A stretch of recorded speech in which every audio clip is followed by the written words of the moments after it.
салому алайкум ба ҳамаи тамошобиноне ки айни ҳол маро тамошо карда истодаанд. хуб, ин дарси сеюми ман дар забони барномасозии JavaScript мебошад.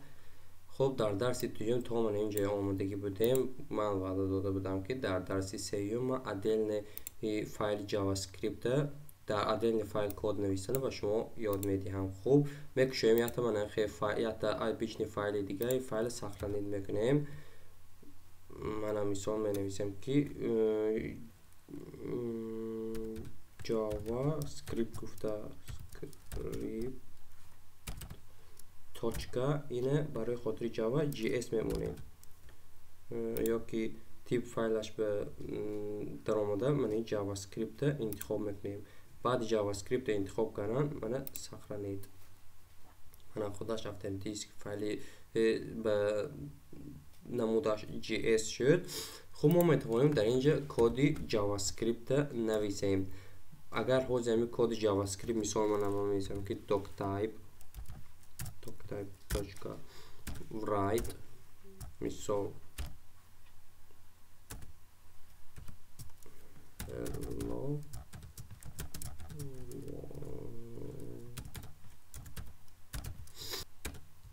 мисол hello world нависем. агар ҳоли чоп намекунад барои хотири он ки мо ин файли JavaScript HTML пайваст кардаги нестем. мана мисол як бор мебинемаш ки чоп мекунад ё ки не. медуроем дохили папкамон мана папкаи JavaScript хеле дистода ята файли JavaScript ята файли HTML. мана HTML-ша мекушоем. ҳоли ҳеҷ чиз надорад. хуб, медуроем редактор ба ҳамин и файли JavaScript агар HTML қити пайваст кунем аллакай дар браузер hello world чоп мекунад. мана медуроем мани скрипта гирифта пардохта. баъд аз теги meta менависем ки script дар ин дута скрипт ята скрипт барои хотири дар дохили HTML нависам. мани скрипти поянангиш ки src дорад барои хотири файли отдельна файли скрипт src-ра интихоб мекунем. src инда менависем ки JavaScript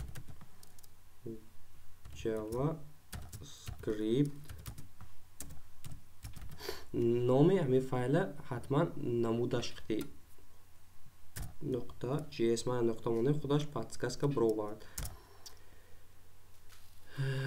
баъди пайваст кардан сахранид мекунем. мегузорем браузер. мана обновид мекунем браузера. аллакай hello world чоп кард. яъне и ҳамун чия нишон медиҳад ки мани файламон ин қати чоп пайваст шудаги файли JavaScript HTML пайваст шудаги. хай мана бо барои мисол яте дига менависем ки alert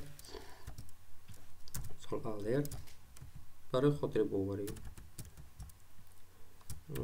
мисол this is program мана ина сахранид кард. як бо обновид кард мебинем. мана чӣ хеле дистодед иншам пайваст шуд. яъне кор карсодаи JavaScript. ин буд яке аз роҳҳои дигаре ки отдельно метавонем дар JavaScript кодои JavaScript нависем. шумо метавонед коди JavaScript ҳам дар инҷа нависед. мана чӣ хеле нишон додам пайваст карда ва метавонед дар дохили мани нависед. хуб, барои хотири дар дохили худи HTML навистан мана инои маябо гирифта партом мисол аз ҳамдигариш фарқ карда тавонед обновид. мана ҳеҷи ози чоп кардагиш не. мана медуроем файли HTML ина менависем ки мисол ина пок мекунем. аллакай барои мо дар кор нестад. дар дохили теги head менависем script. ана ки барои хотир дар дохили худи HTML навистан мани скрипти якумша интихоб мекунем. мана якумша интихоб кардем. ҳамаи кодҳо дар дохили мани скрипт навишта мешаванд. мисол мана doctype document write мисол hello world.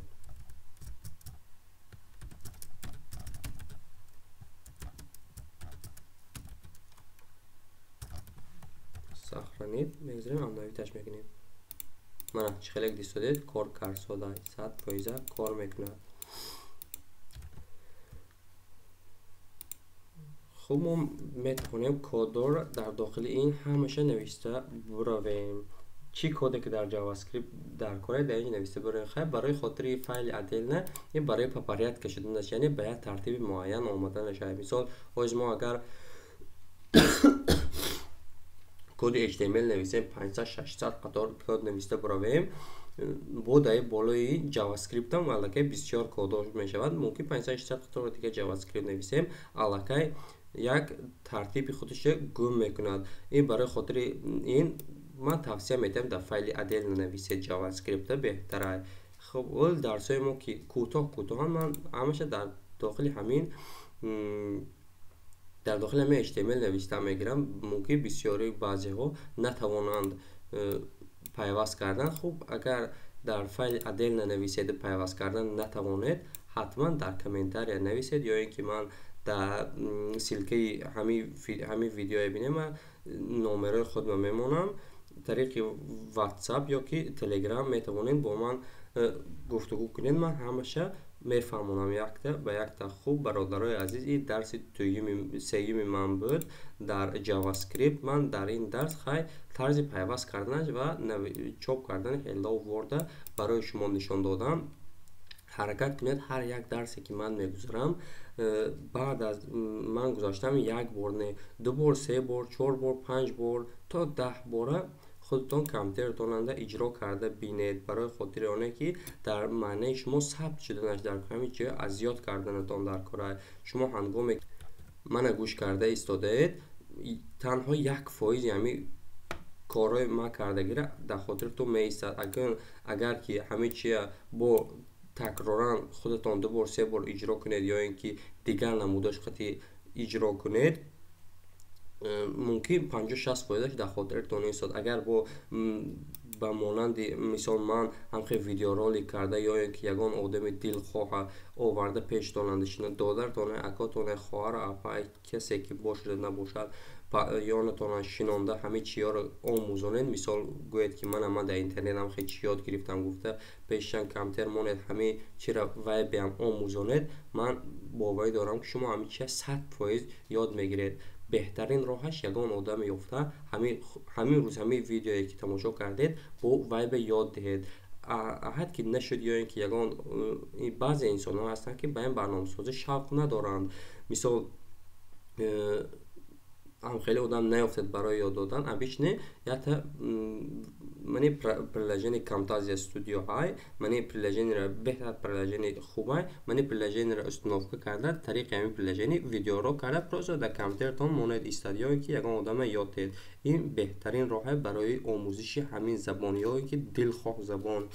خوب برادر عزیزم، این درس سیوم من بود. خیر در پناه خدا باشد تا درس‌های آینده.